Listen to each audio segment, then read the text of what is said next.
Mm. What's going on, everybody? We are live. Another episode of Chat with the Muskrat and Creole. Now, as y'all can probably figure out, I'm up here by myself. Roger could not make it to the show tonight. He's got all kinds of stuff going on. So I said, hey, no problem. We'll fly solo. I'll come hang out with y'all. We'll talk about some stuff. Before I start saying hi to everybody, the idea that Roger and I had for tonight's show was we were going to talk about dragging baits. You know, a lot of the equipment used, tactics, tips, things like that. And being as it's just me on screen and I don't have any of my little tools with me at home that I normally do, as y'all can see, I'm, over here in a hotel room like always. I happen to do a little bit of dragging this weekend. So hopefully we can kind of go over some of that stuff we did this weekend. And that's why I titled the show what I did. What did we learn? Because I learned quite a bit about what I need to do and what I don't need to do. So hopefully that will that'll kind of translate into some stuff. So we'll just have to see. So, okay, y'all give me a thumbs up or something in chat to make sure everything is working, because I'm not seeing any chat on my end. I'm not seeing anything. Not sure what's going on. Hopefully I'm not having technical difficulties and I'm here talking to myself. Hopefully. But I'm just not seeing anything right now. Okay, you know what, guys? Give me a second. I'm going to back out of this, get right back in. Give me just a second.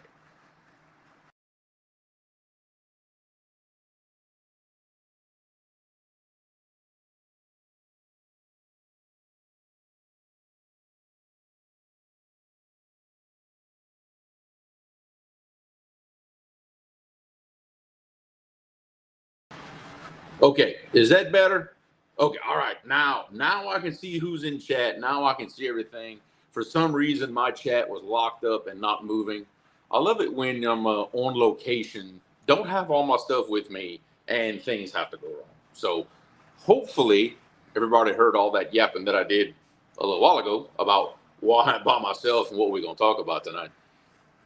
So I guess before we get started good, we can say hi to a few people. I see Mike Greenwell fishing, my boy Brian, Big Wrench Catfishing. Mr. Kevin Walters is in the house. I see Whisker Dreams, Nubby's Catfishing, Dale Hayslip. I see Chad creeping in chat, as always. What's going on, Chad? I see Miss Paula Smith in the house. Bobcat. What's going on, Bobcat? I hope you continue to get better. We miss you. We miss seeing the Bobcat in action, bumping. So get well, brother. We're ready for you to come back. Mr. Harold Bolton's in the house. I see Mr. Donald Knight is with us. Mr. Jeff Duvall, Greg Burgess, my Louisiana brother. What's going on, Greg? Let's see. I see 922 Crappie Barbecue. I see Brandon Gruser. Hopefully I said your last name right. I hope I did. But please correct me if I didn't. Let's see who else we got. I see Bugman 22's in the house. JG Hill, what's going on? Butterflies and Sunshine. 205 Wild Action. Let's see. Crappie Day Fish On. I probably said your name once already, but hey, we'll do it again. Brian B, what's going on, brother? Okay, that actually catches me up just for a second. Well, no, I thought it did. Close, but I've heard worse. Okay. It's kind of hard to tell me how to pronounce it in chat, isn't it? I don't like getting people's names wrong. You know, Mr. Paul Evanston, what's going on? Yeah, like I said earlier, Curtis, what's up, buddy? Like I said earlier, okay, the show before we did this one was talking about Plan B. You go out fishing, all of a sudden conditions are not what you expected them to be. Good Lord, what do we do now? That's what we talked about last time. And kind of based on that is my entire fishing trip Sunday, for those who got to see the live, was basically kind of based on that idea, because I went in an area that honestly I don't like to fish. I don't like fishing in Red River because I'm not gonna lie, it's my kryptonite. I have a hard time catching fish in that area. because it's not normally what I fish. Okay, very similar to the Ohio River. It's pulled up with dams on both sides of you. Certain times of the year there is very little current. Right now there is zero current. It's like a lake in there right now, and that's just not a situation I'm used to. It's not. I'm used to fast waters, really deep water. Red River's not all that deep compared to what I'm used to. Don R, what's going on, bro? Red River probably averages maybe 40 feet, 40, maybe 45, not 60, 70 feet like what I'm used to. But being as we did the show last week, it kind of got in my mind. I'm like, you know what? I can't avoid an area because it gives me trouble. You know, I'm the type, I got to challenge myself. It bugs me that I can't go to an area and get on fish like I want to. So, again, plan B. Justin, what's up, brother? Good to see you.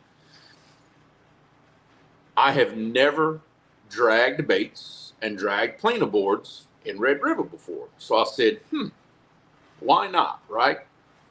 Why not? It's the perfect opportunity.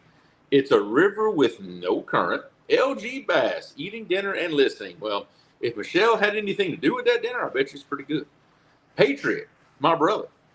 What's going on, Patriot? Good to see you, brother.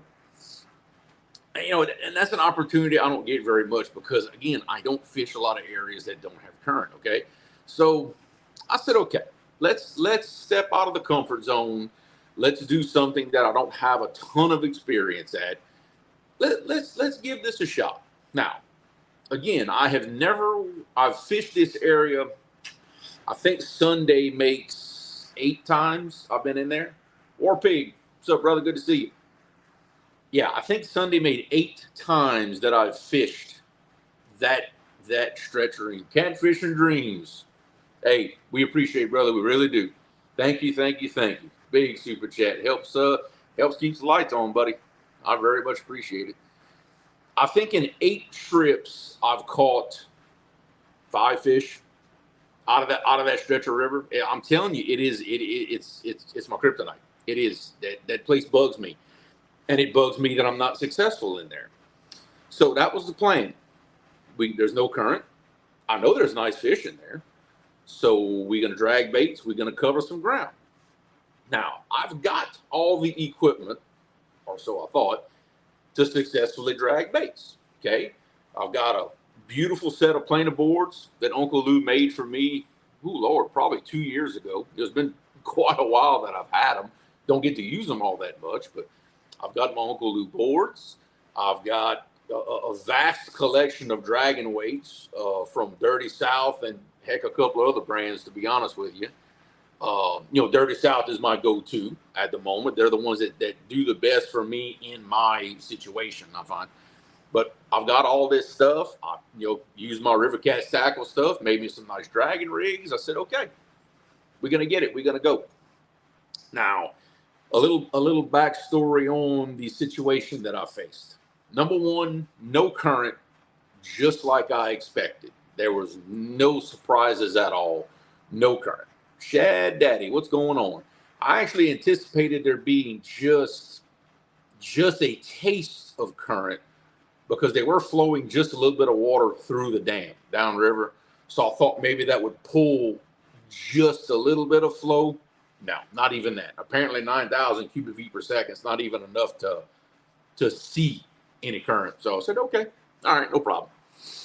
Well, what I did not expect was a north wind at about 10, 12 miles an hour blowing upriver, opposite direction that I wanted to drag in. So I said, that's going to be interesting. But I said, okay, I'm still going to pull upriver like I planned on. Now, we set up, got all the baits set out, and in fact, I hadn't even put all the planer boards out yet. Rod gets slammed, about a 25-pound blue. Mr. Eddie, River Junkies, what's going on? Welcome. And it just absolutely slammed the rod. Nice fish, about 25 pounds, which is the biggest fish that I've caught in that river so far. Not by a lot, but it's probably the biggest one. So I said, oh man, here we go. This is going to be a good day, you know. After that, we got a few dink bites. I did manage to catch 3 fish total, which is better than any trip I've ever done in there. Let's see. Drug upriver this past weekend in a club tournament. Speed we were moving really determined our bites. And that's kind of some of what I'm going to talk about a little bit is, you know, you learn lessons quickly when you don't do a lot of something, you're not experienced, you know. Hooks and hammocks, what's going on, brother? Chad Thomason, what's going on? Oh, look, I wish I could have got it on camera. I wanted to have everything situated because that was my plan. Throw everything out, throw my boards, get everything settled, then go live. That fish never got me a chance to put the boards out, just nailed it. And that was the only, you know, sizable fish that we caught. But I learned a lesson right off the bat. With that north wind blowing in my back, blowing at the back of my boat, I started soon, it didn't take me very long, started having a couple of boat control issues because the wind wanted to push me a little faster than what I wanted to go. I said, okay, no problem. I've got a drift sock. I've got one. It's not a big one. It's not a big one at all. So you got to see, I miss Facebook user. What's going on, brother? I can't see your name. I think if you give StreamYard permission to, it'll actually show your name on the chat. But I appreciate you hanging out. Abbott, what's going on, brother? I see Lance McCougar. I see who else we got going on. I think I'm caught up again. Still got people flowing in. I like it. Oh, it's Fern. What's going on, Fern? That right there, ladies and gentlemen, is the man behind these kick-ass logos right here. He is responsible for all of our artwork at Rivercast Tackle. So all these really nice jerseys and stuff that you see us all wear, that is the man right there. So, all right, I'm doing good, brother. I'm doing good. So, first things first, the wind is blowing the opposite direction that I would like it to. And I have no current to help me keep straight. Okay, yeah, no problem. Throw the drift sock out. Well, my little drift sock is, I think it's 24 inches, something like that. Mike Irvin, what's up, buddy? Dreadneck Outdoors. What's happening? So I learned very quickly that my drift sock is not big enough for it. Keep in mind, I've got a 20-foot boat. Okay, it's 21 and a half if you include the flotation pods, but the main hull is 20 foot long. It's a big, wide boat. A 24-inch drift sock is not enough to hold that boat back and keep myself straight if the wind is not going the way I want it to. First lesson that I learned pretty quick off the bat. Second lesson that I learned, and the reason why I should have caught 2 or 3 more fish than what I did, and this is very odd for me to say, I know how I am about these kind of things, but my hooks were too big. I was using 10 and 12-aught hooks in an area that probably doesn't have the size of fish I'm used to fishing for. Downsizing to some 6s or some 8s, I think would have caught me a few more fish. That's another lesson I learned pretty quick. What's going on, honey? Yes, it takes up, no, it doesn't take up 90%. It takes up like 25%. She is exaggerating. No, it's not that. Well, maybe like 30%. You know, Kentucky Redneck, what's up, brother? Curtis Cunningham, what's going on? You can compensate for having a drift sock by letting more line out and get it further back away from the boat. That is something I did not think about. And I will definitely have to, because I didn't have it very far behind my boat. I probably had it, I don't know, 12, 15 foot behind my boat. It wasn't very long. But luckily, Roger turned me on to a clearance sale that they had on Northwoods Angling, and I've got a 46-incher coming for $10. $9.99, Northwoods Angling. They still may have some left. Y'all go check it out. But 46-inch drift sock for $10. Yes. Luckily, Roger turned me on to that one while I was fishing. In fact, he just sent me the link. I try not to. I try not to, Bobcat, but sometimes it just, I like to live life on the edge. What can I say? I like to keep things interesting sometimes. That's what you got to do. Jerry Parker, one of my Mississippi River Rat brothers. What's going on, Jerry? If y'all see the camera shaking a little bit, it's not an illusion. I've got this thing on the jinkiest little mount with my ring light that you'll ever see. Trust me, it's bad. Keith Doc Reed, what's going on, bro? Still got people coming in. This is awesome. 71 people in the house, guys. Hey, don't forget a thumbs up while you're here. It helps me and old Roger out a lot. Dude, lets YouTube know that y'all like what y'all see. So back to the whole episode of dragging. Overall, we dragged for, I think, 4.5 hours. We only went live for 2, but overall drug for 4.5 hours, 3 fish. Only lost 1 rig the entire time we were dragging baits. So to me, that speaks a lot for the tackle, the rigs. Everything was doing what it was supposed to do. They said Mike Greenwell, they deploy good even going down the road. I saw that comment. Yeah, it'll slow you down like a drag car. I bet that's about what it looked like too. Marillo, what's going on, brother? No, it was not. It was not raining men. It wasn't raining fish either. It wasn't raining anything. Now, keep in mind, and I know I'm not, I'm not going to kid myself here. I did not expect to go out there and catch 30 fish. Let me just kind of get that straight right now. I can see how this show is going to go already. Nope, I use my natural hair. I don't need to wear a wig while dragging. That is not how I do drag. Gary, thank you very much. I know you'd probably love to see me in a blonde wig. You might like that kind of thing, but I don't need it. I've got hair of my own. Thank you. Danny Stone, what's going on, brother? Good to have you in here. They're doing a very good job of throwing me off today. I'm by myself. I don't have Roger to anchor me today, so I can see how this show is going to go. After what I did on Catfish Weekly yesterday, yeah, I probably got it coming. I caused some trouble, and then D-time me out. Yeah, it happens. No, you're not dyeing my hair blonde. Not happening. No, not happening at all. Now, keep in mind, we had got a lot of rain at the house. The 48 hours before I went fishing, we got a big rain.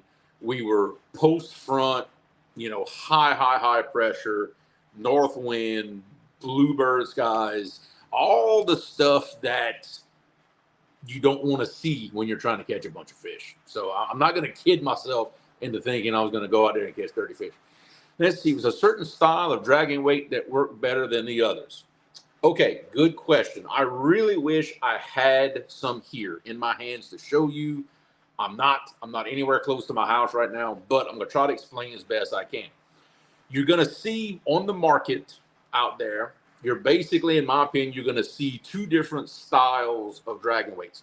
You're going to see the one style where they're almost like a piece of rope, however they make them with paracord. I don't know what they make those things with, but it's like a piece of rope. They're not stiff at all, okay? And they have basically what's birdshot in them, and that's your weight. A snake weight, a lot of people call those. The other style of weight that you're going to see is they're long. They have the lead at the bottom portion of the weight, and they'll actually have some foam in the top, and the whole thing is encased in heat shrink tubing with a little clip at the top. So it's a little more of a rigid weight. It'll stay straight. It stays its shape. For my situations, especially when I'm dragging in what we call that matted revetment, which has a lot of concrete and wire and stuff sticking up, the rigid style of weights tend to do a little better for me, because the ones that are more like what they call the slinky weights or the snake style weights made with the paracord or whatever they're made with, they tend to get snagged on that sharp wire, and it'll hold them. That's me in my area. Now, depending on what your bottom contours look like, that may differ for you. But that's the two basic styles you're going to see. Like I said, the ones I was using for the most part Sunday was the ones sold by Dirty South Dragon Weights. They're the rigid style. That's the ones that work best for me in my situation. But there are a ton of companies out there that sell all different kinds of dragon weights. It's just a matter of seeing what works for you, to be honest with you, because everybody's body of water has a different makeup on the bottom. It just depends on what you're dealing with. Marty Bardo, what's going on? Welcome. 205, what's happening? I see fish in the mid-south. I think Jody. Uh-oh. All right, Jody. Since we're on the topic, looks like you're doing make. Yeah, well, I probably need one to hide that. I could use that actually, but you know, y'all know what I look like. Y'all know the deal. Y'all know I work outside. By now it's just part of the show, I think. I have not seen this, Mike, but I know a guy who's pretty good at making videos of things of that nature. If he would happen to come out with a video explaining that to us, I would love to see it. I know you know who I'm talking about. I'm just saying.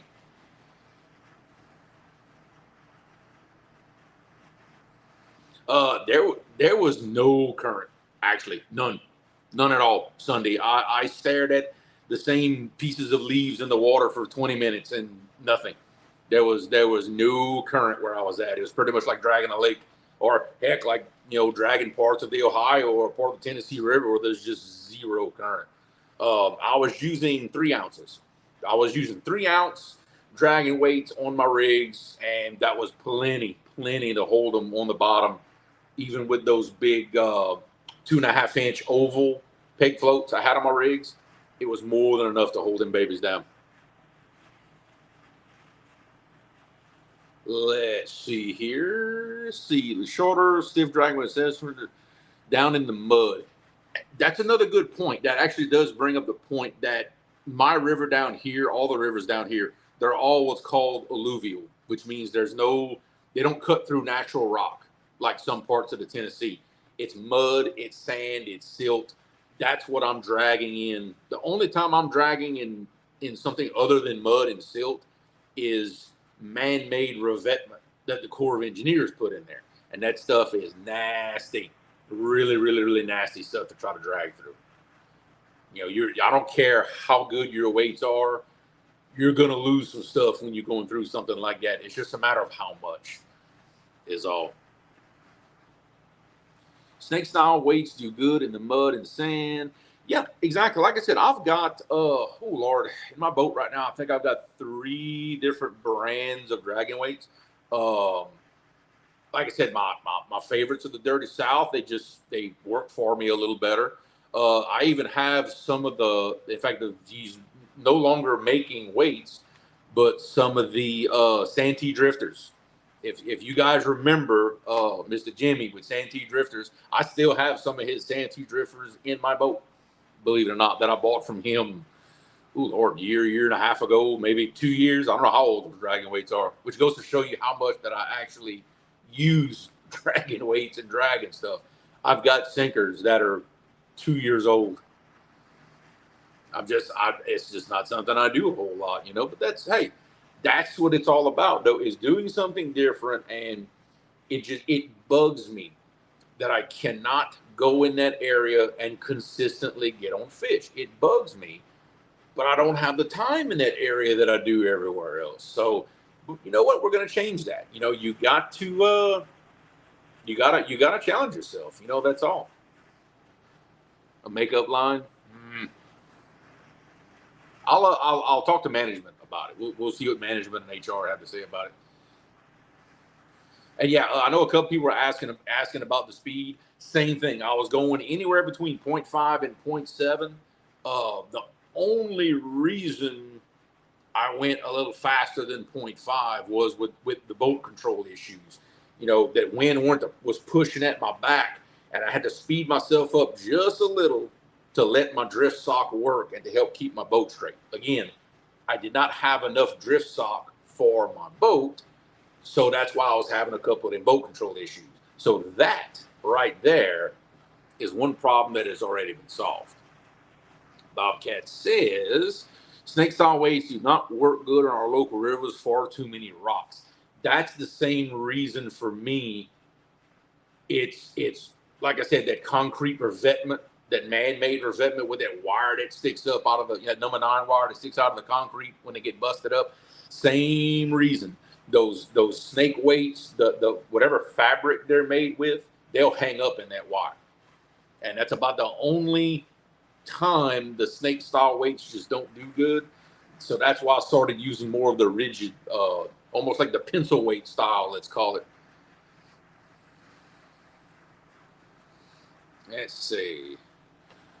Bank fishing, a good bank chair for a tall, big guy that's easy to get out of. I got me some from Academy Sporting Goods. It's basically like a big and tall chair. It sits up a little higher than normal, and it's bigger. Laura might be able to tell y'all. I know it's a Magellan chair. I know that for sure. Maybe she remembers the name of that chair, but I know Magellan makes it, and it's awesome. That's the chairs I keep in my boat. And like I said, normally for me, I'm so tall that I sit way down in a chair, and I got to pull myself out of it. These right here, I'm sitting almost level. So it works. It works really, really, really good. Yeah, look, exactly. And I was just determined to do something different. And look, it's a shame. I've got those beautiful planer boards that Uncle Lou made me, and I don't use them nearly enough. And you know what? That's just wrong. That's just wrong. Got to get them wet. Got to use them. He didn't send me those things just to sit there in my boat. So put them to use. Yeah, I don't. Roger could if he were here, he could maybe give you a little better advice on how much current and how much weight it would take to hold it down. Jerry, I don't know. I'll be honest with you. I will say this: there are companies out there that are putting out some pretty heavy dragging weights. I've been seeing some advertisements for 8s and 10s out there. That's probably about what it would take to get something like that done. And plus, you got to be able to pull yourself up that current. You got to have a trolling motor powerful enough to overcome all that current and go upstream. That's a whole other situation too. Yeah, that's what Jerry's saying here. FOA is making 8-ounce weights. I want to say Carolina can't talk today. Carolina Lake Weights is also making some really heavy ones. I want to say that the guys, I cannot talk today. I don't know what is my deal. Yeah, I said normally I got Roger here to keep me straight, but Dirty South, I believe, is starting to make some really heavy ones too. Like I said, everybody out there is going to these real heavy weights. Yeah, that's what I was fixing to say, Jerry. Dirty South is coming up with some heavy ones too, so I'll be hitting them up for that because there will be some times that I need it. Yeah, the Millennium Marines. That's my pedestal seats in my boat. I think Mike was talking about the folding chairs, but the camp chairs, I call them, the red ones. That's the ones we were talking about. But yes, I do have Millennium Marine seats in my boat. Love them. They are comfortable. Especially when it's hot, they can actually breathe and not give you the swamp butt. Because we stay with swamp butt anyway. But you know how that is. Stan 3. What is going on, brother? Good to have you in the chat as always. The big fish hunter himself.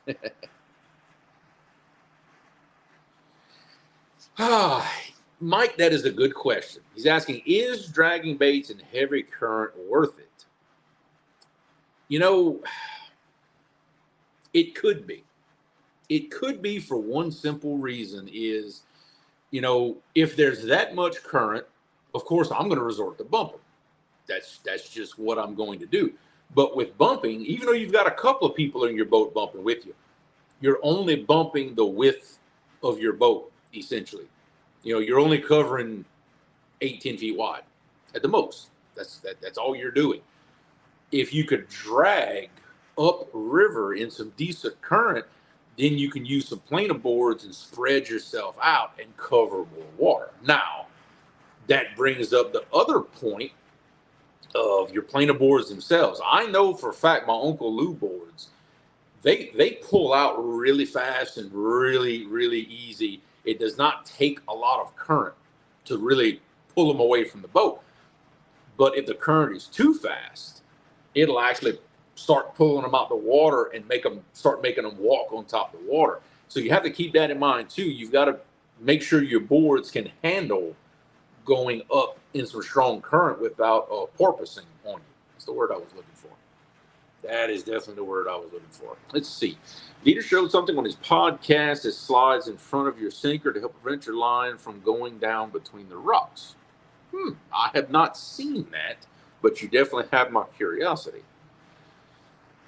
I have not seen that. I thought I had seen everything that Dieter made, but I guess I missed that one. I saw somebody say hi. Oh, Miss Annette's catfishing. I thought I saw some people say hi to you in there. Problem with heavier weights with flotation, they have to be really long to work when you get 6 or 8 ounce in order for them to stand up. Yep, I was thinking about that too, because the trick is with dragging weights, and this is a lot of what Roger, a couple other guys that really taught me with dragging baits, is, sometimes less is more. You basically want to use the bare minimum weight that you need to keep your rig on the bottom. It's not like anchor fishing where you only need 5, but it doesn't hurt to use 12. Dragging baits isn't like that. If you've got way too much weight, Bobcat's correct. Instead of the weight getting drugged through the water like this and just touching the bottom, it's going to drag flat the whole way. That means your 3-way swivel, your clips, all that stuff is close to the bottom, and that's what's going to get you hung up. So you can't really be using a lot heavier weights unless you need to use them. That's the trick, and that's part of what I'm still learning myself, is how much is enough. Wait. Late response, Creole's father-in-law called me to pick on me about it. Oh, I'm sure he's rubbing it in right about now with his fancy solar panels and everything else. But you know what? If that's what I got to pay to keep my house at 68 degrees, that's what I'm going to do. There we go. Chairs are called Ever Advanced Oversized Padded Chairs. There you go. They are awesome. We sit on those in the boat more than I do my Millennium seats, to be honest with you, because what's great about, I actually learned that from Chunky, believe it or not. I learned it from Chunky, is that when you use those just folding chairs in the boat, you get a bite, something's in your way, just kick it to the side. Just kick it out of the way. The pedestal seats, they're in the way half the time. Folding chair, kick it out the way. Done. It's over. And plus, they're comfortable. Why not? If I drag 1 or 2 but suspend 4. Now, for those who may not know, stand 3, I think you're talking about your kayak mainly. You're dragging 2 behind you, and then you're suspending around the boat. And if I'm correct about what you're doing there, whether it be in the boat or in the kayak, you're still pulling those baits in line. You're not getting that wide spread that we do with the planer boards. But it just depends on the situation. There's even a method of suspend drifting under planer boards. Okay, Chris Souders is the only person I've ever known to do this successfully, but he's got stuff on his YouTube channel about suspending baits under planer boards and suspend drifting with that. It's interesting. It's kind of a complex deal that he does, but hey, it's caught him a lot of fish. I've seen him do it live. It's really cool. Yeah, exactly. You can just donkey kick the thing out of your way. Like on your way, you're running to the back of the boat, just sling the thing. As long as you don't sling it overboard. I haven't done that. Yet, but yeah, that's what I'm talking about. Now, I bet you there might be some areas where I could do that, but my river, it's very up and down. Like the elevation, the bottom depth changes a lot. Because once you do that, once you suspend under those boards, you can't change the depth unless you physically pull the board in. So that would be a problem for me in my area. JG said he sent your clips out. Yes, they stand 3, so you good to go. Let's see. Pulling upriver with some current, I'll go to 4 ounce. Okay. How much current, Bobcat? How, on average, what current speed are you pulling upriver and using 4 ounces? And plus, I would like to know what kind of float you're running on that. I'm pretty sure you're going to be running some Demon Dragons. I like running the 2.5-inch peg floats. So, and which does make a difference on what kind of weight you use. Those big oval peg floats, they hold a lot of weight. You kind of have to compensate for that a little bit. Yeah. Oh, okay. You're pulling boards, but you're suspending under the board instead of dragging behind the board. Yeah, I can definitely see that. Chris Dowders does this in current. His boat is moving backwards like you'd be suspend drifting or bumping, but yet it's suspended under the board. The boards are actually out in front of the boat, and you're following them backwards. It's the craziest thing. I don't know how in the world he came up with that method, but man, it is wild. Oh, did I miss somebody? I see people saying hello to Uber Tom. Oh, my buddy Dan. What's going on, Dan? Captain Dan Scheider, Goober Time Guide Service, on the mighty James River. Y'all hit him up. Now, see, he thinks like me. Next experiment. Yeah, I ain't gonna lie. I'm not ready for something that technical. I'm not even gonna lie. I am not even. Look, see, we were just talking about it a second ago.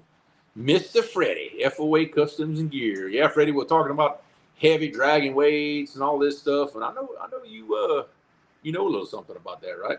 All right, what's going on, brother? Let's see, 1 mile an hour. Pull up river with 4 ounces, either with a brute. Okay, all right. I tell you what, on a 1 mile an hour current, I actually thought it would take more weight than 4 ounces to get that done, but you probably saved me some trouble. I like that. Appreciate that, Bobcat. I do appreciate that. You notice how you get little ideas from other people, and it kind of gets the wheels turning. That's how this whole dragging thing started for me. Wanting to go dragging Red River, it's just it got the wheels turning. Another thing that I learned, like Dockery would say, what did we learn? Boat control was probably my 4 mile an hour current. Boat control was my biggest factor in not quite covering the water I wanted to, not quite having my boat, where I wanted it to. And, Roger brought up a really good point early on, and I probably should have just stopped and did it, but I'm hard-headed. So I just trudged on, like I was doing.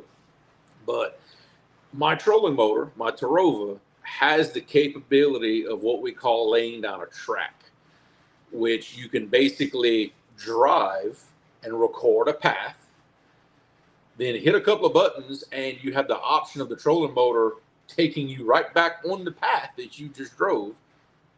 It'll even ask you what end you want to start at. That's really something I should have thought out and done before I started dragging, because I think that would have alleviated some of my issues.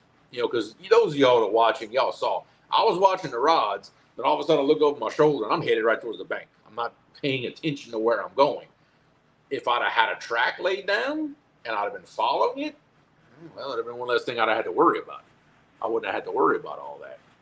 I think I'm missing comments, and I hate that. I thought maybe I missed a big comment, but I guess I didn't. Here we go.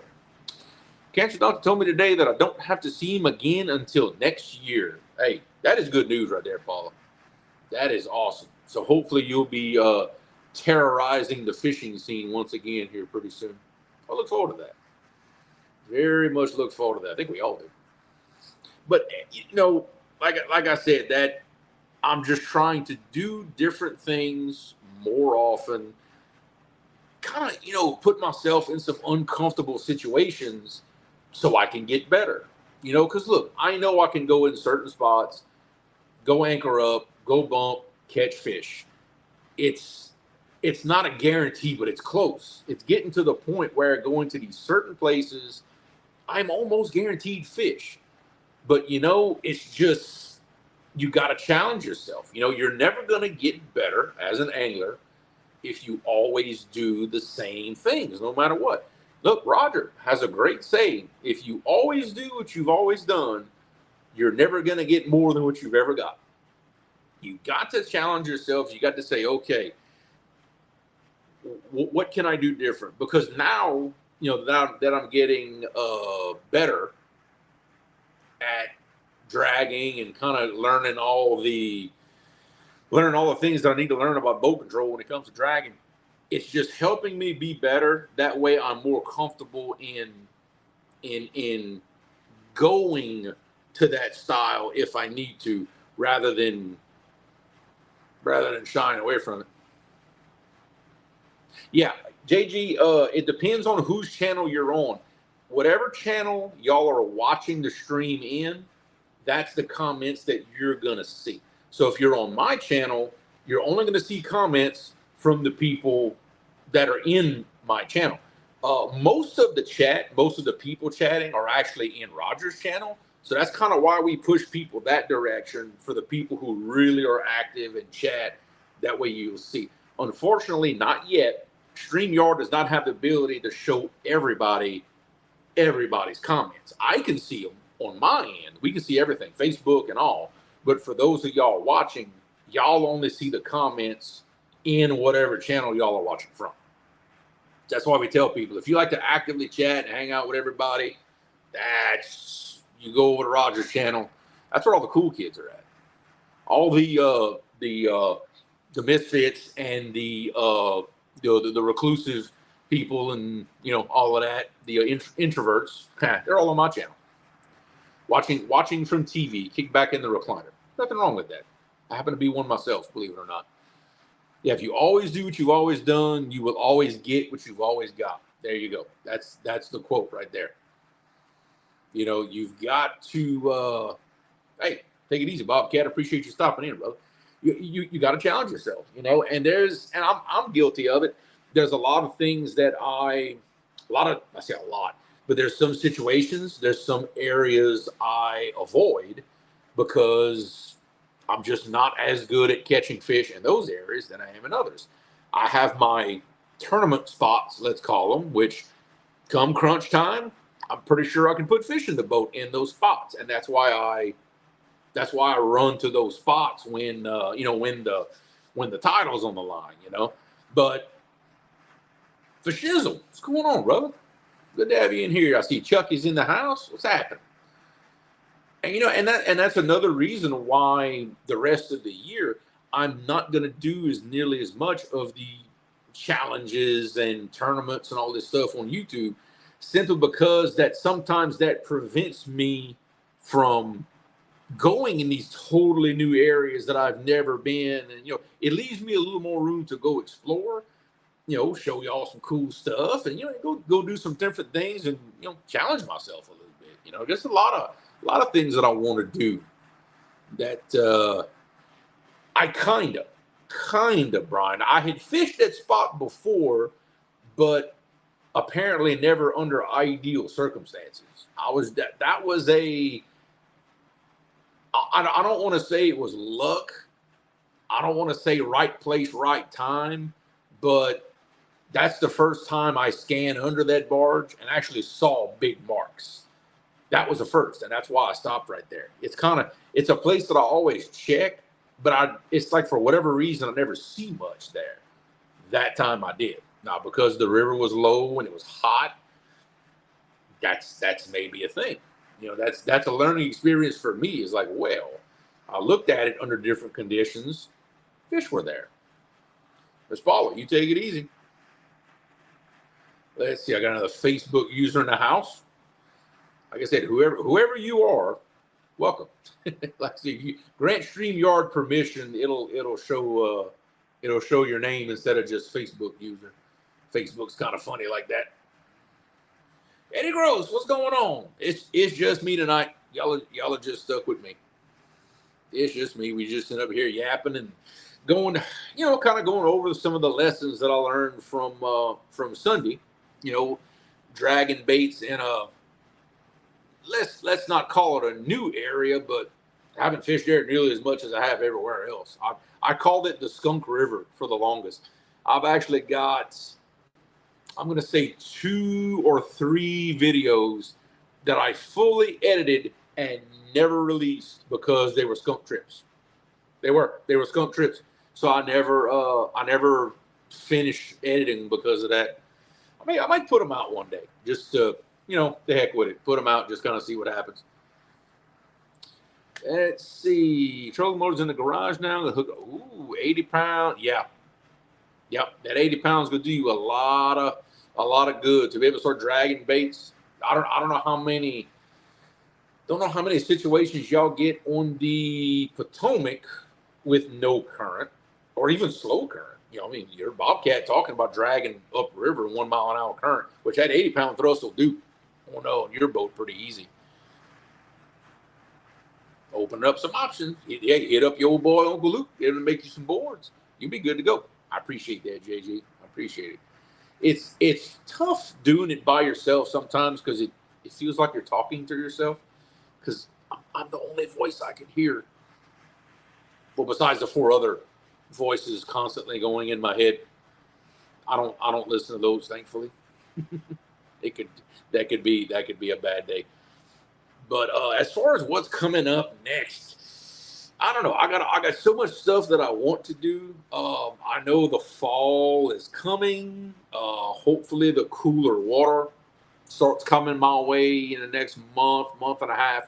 Getting into October, the water usually starts cooling off quickly here. It'll fall really fast. So I'm really looking forward to that fall transition, getting on some really, really nice fish. I want the water to come up a little more in the river, give me a little more access to some of the places that I can't get to now because I don't have a boat ramp to put in. They're all out of the water right now.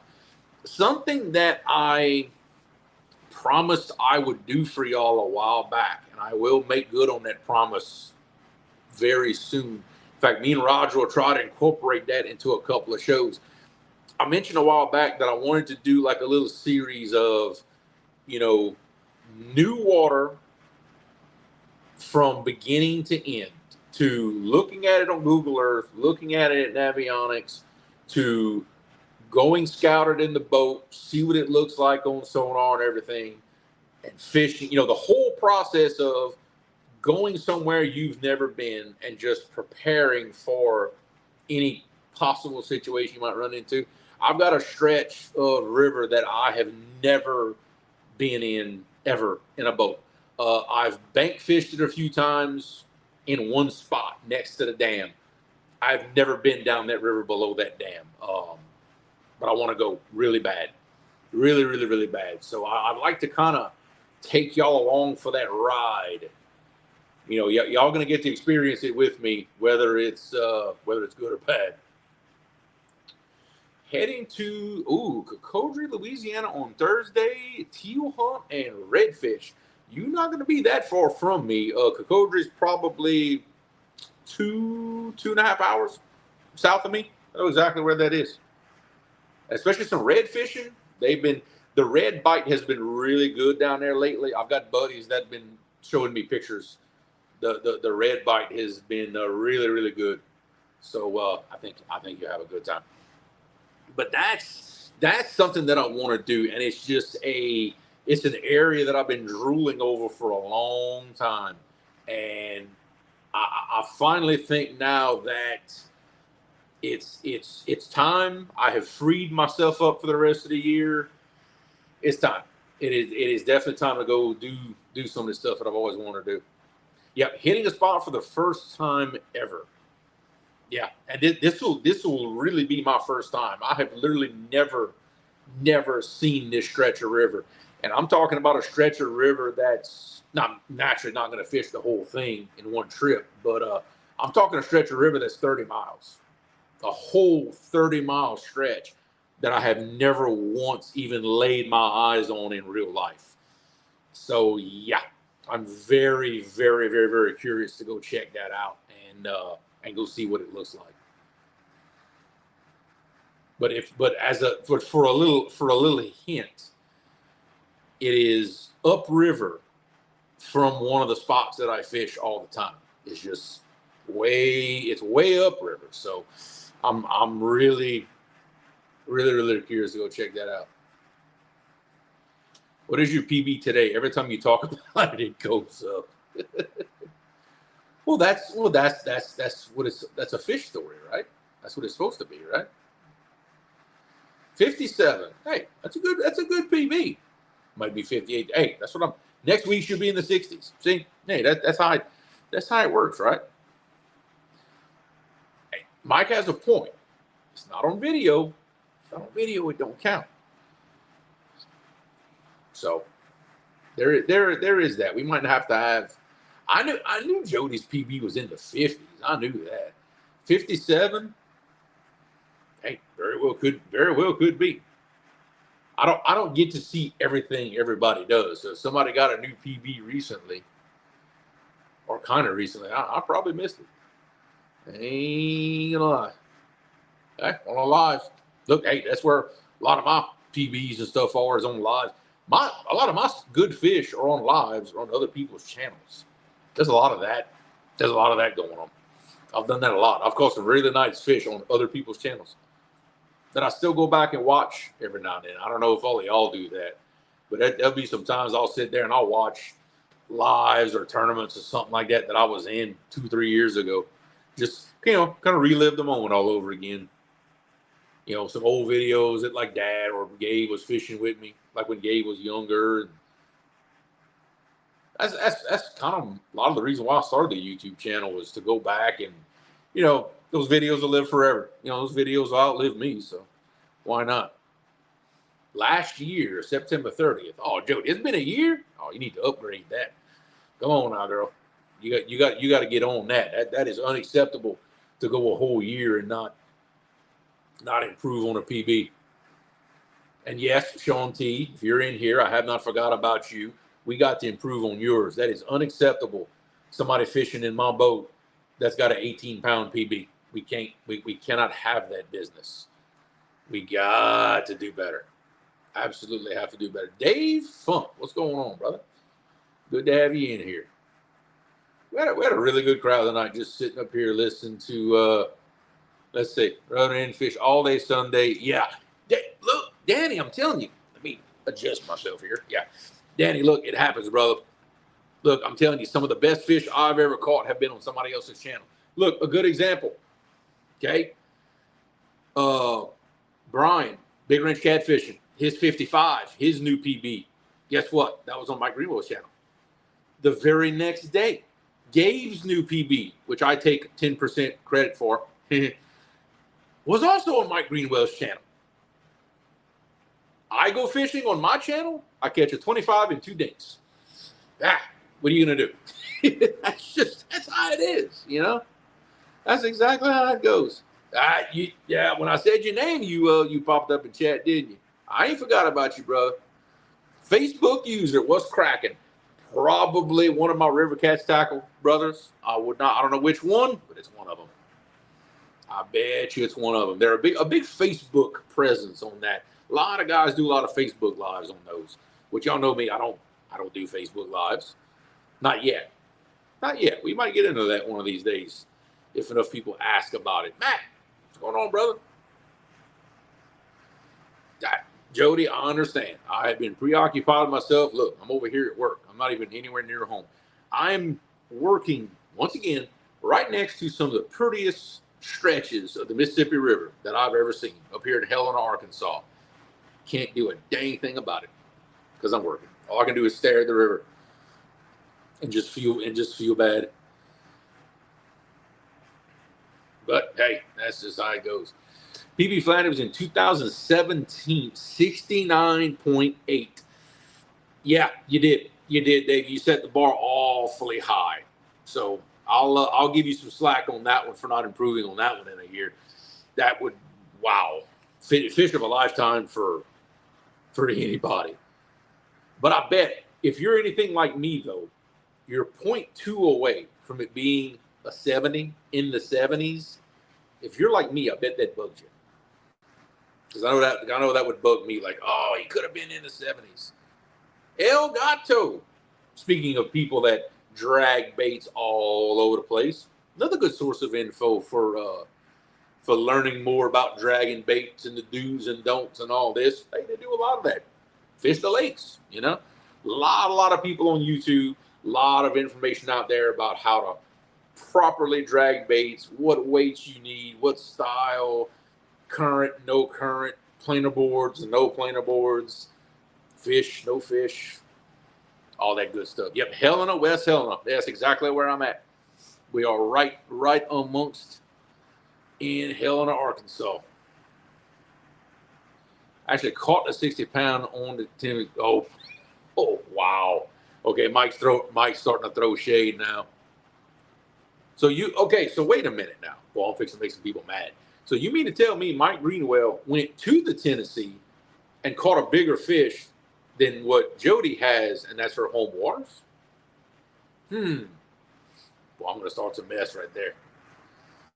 Oh, yeah, I'm probably going to start some mess. Look, the Tennessee is like anywhere else. You always hear about, oh, it's just big fish are everywhere in there. Oh, it's. Look, I've heard that about the Tennessee. I've heard that about the James. I've heard about everywhere. But when out-of-towners go there and actually fish it, they find out it's not quite as easy as everybody says it is. It might be easy for the locals who know the water real well and know where to go. Not yet. I am looking. Some people work during the day, unlike you, retired, gets to sit on your butt all day. But yes, I have not forgot about it, and I am working on it. Thank you very much. Yes, and my dad, for anybody out there, which that's my dad, in case y'all didn't know that, he is trying to hunt down some small planer boards to troll for sac-a-lait, for crappie fishing. So if anybody in chat knows real quick of a company that sells these small planer boards for crappie fishing, hit it up, put it in chat.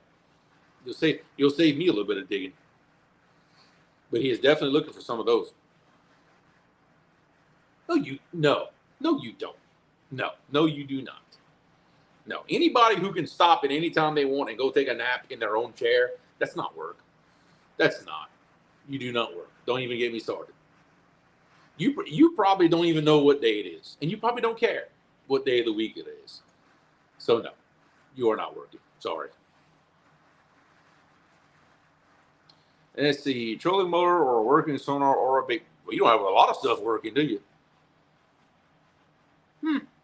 Hey, sounds to me like you need to get some stuff working. A trolling motor, I'm telling you, a good trolling motor will change your life.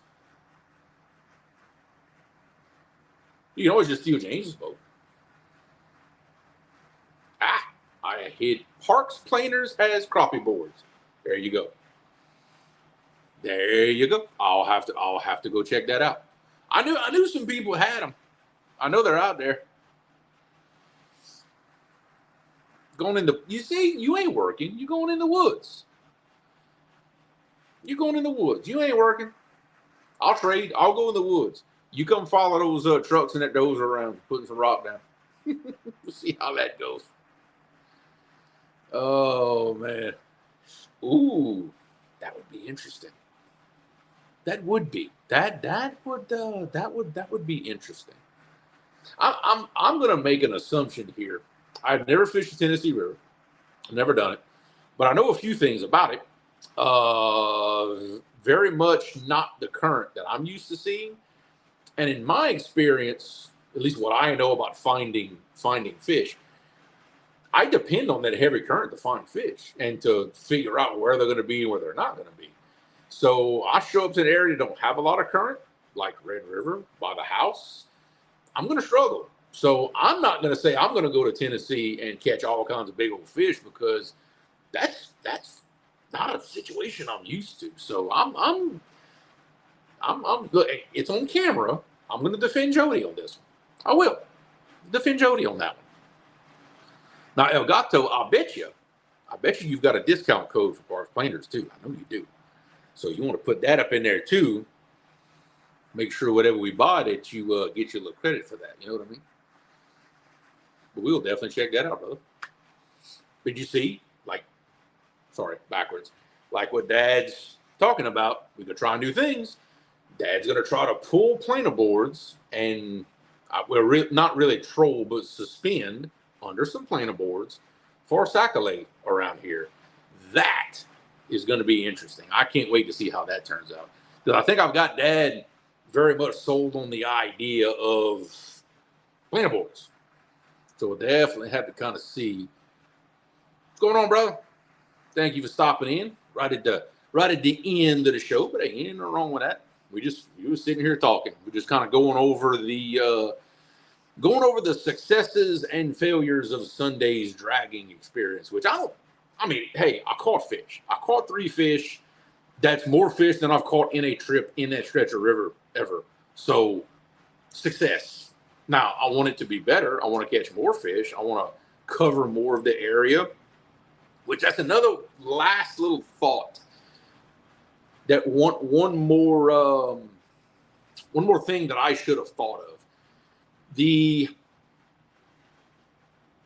pulling at 0.5 miles an hour, it's very easy to figure out how much ground you can cover in a certain amount of time.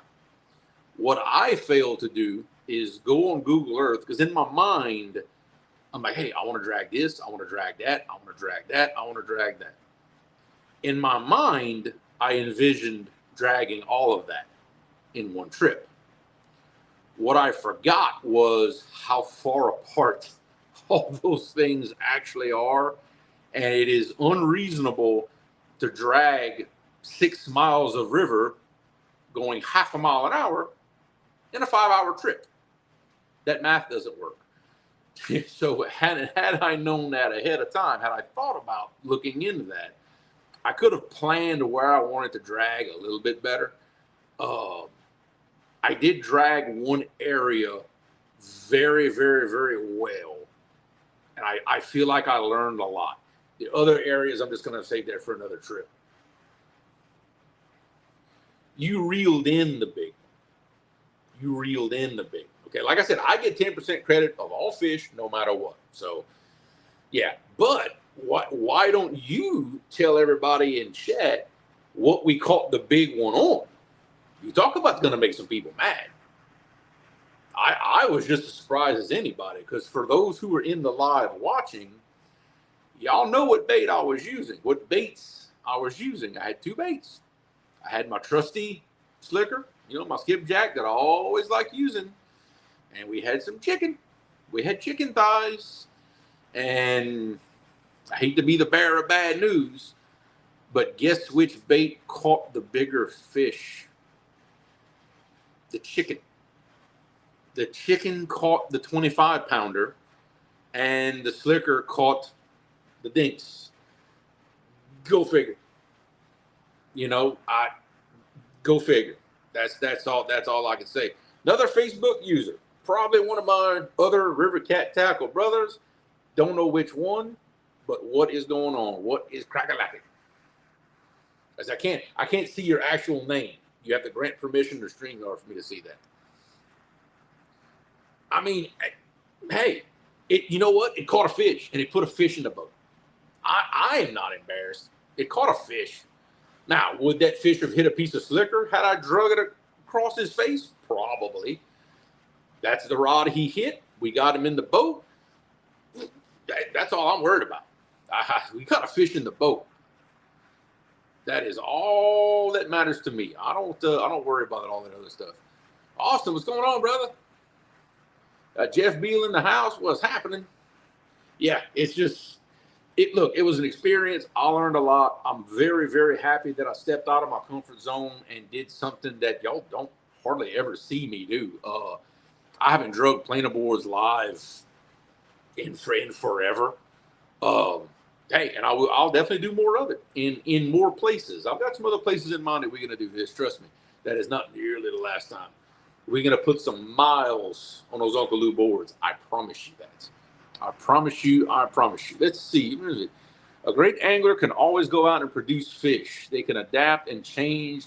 Yeah, I don't remember when I said it, but I promise you, I say that all the time.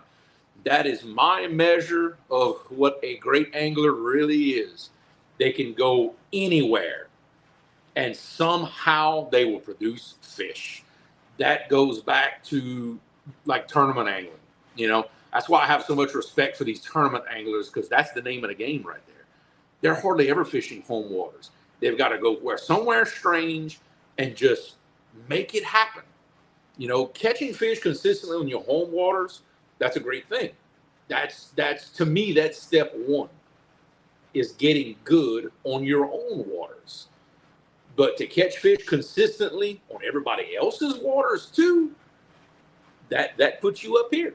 That is my measure right there. So Jody, yeah, you were absolutely right. I don't remember when I said it, but yeah, I very much stand by that. And look, that's why I'm trying to improve myself. I've got areas that I'm not confident that I can get on fish. That is not acceptable to me. That's not acceptable. We're going to change that. I want to get to where I can go anywhere I want and put a fish and put at least a fish in the boat. If I can accomplish that, then I'm good to go. Might not be a monster, but put some fish in the boat. That's my goal. So with that said, we are a little over an hour already, guys. I appreciate it. You know, these solo shows are sometimes tough to do, but I had a lot of fun talking with y'all in chat. Y'all had some great questions tonight. Me and Roger will be back next week together. We're going to have an awesome show planned. I don't know what it's going to be just yet. We have a couple of ideas, a couple of really cool ideas that we want to do, but we will be back next week right here. Same cat time, same cat channel. So thank y'all very much. God bless. Bon pêcher, everybody. I can hit the button.